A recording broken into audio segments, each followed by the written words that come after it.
Hi, this is Chris Smith, Senior Vice President of Construction and Wrap-Ups for NFP, giving you our 2022 outlook for the wrap-up sector. As we go into 2022, we approach it with positive optimism.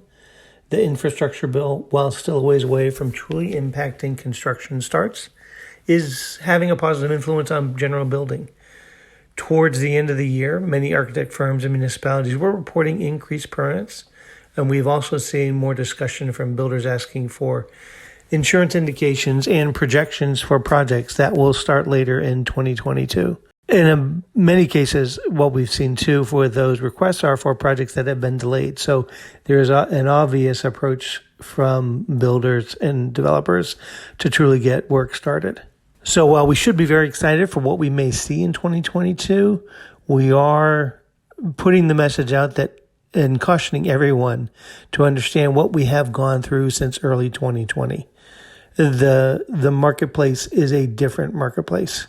Since that time, rates have had double-digit increases and capacity has been greatly curtailed, particularly in the umbrella markets. This has had a trickle-down effect for all builders. Every program takes longer to place now, and every program has more subjectivities and best-in-class requirements.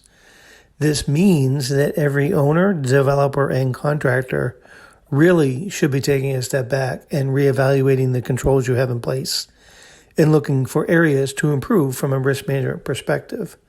We really do feel that step back and reevaluating things will actually help you reap dividends in the future.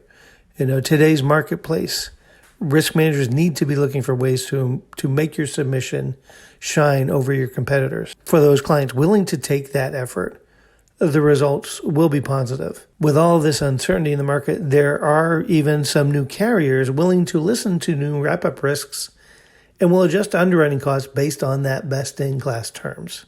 Likewise, those clients with challenging loss histories and tough business classes will still see hard underlying terms and rate increases as much as 5 to even 15% in 2022. All of this is predicated still on our ability to overcome and hopefully avoid more COVID surges. There is the definite feeling of optimism, and if we can keep positivity rates down, that optimism should continue.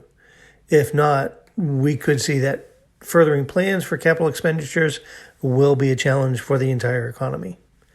So to give you some summary even of where we are at with 2022 and some specifics on wrap markets, we do see residential coverage and pricing continuing to be a challenge, but carrier rates are much better when only for rent coverage is needed. For sale coverage is still much as 3 times as high and involves fewer carrier options. Certain parts of the country, like Florida, have even more challenging rates and subjectivities still, and we will continue to see this to be the case with even as much as 5 to 10% increases. Umbrella markets, the second layer, will still be a challenge from a pricing and review standpoint. The difficulty of dealing with excess layers will be staying with us for the foreseeable future. And then lastly, as mentioned earlier, expect longer periods for renewals and project-specific placements. We're still seeing many risk managers work off of the old model and taking 120 days to place business. We're saying that you should be looking at potentially double that amount of time.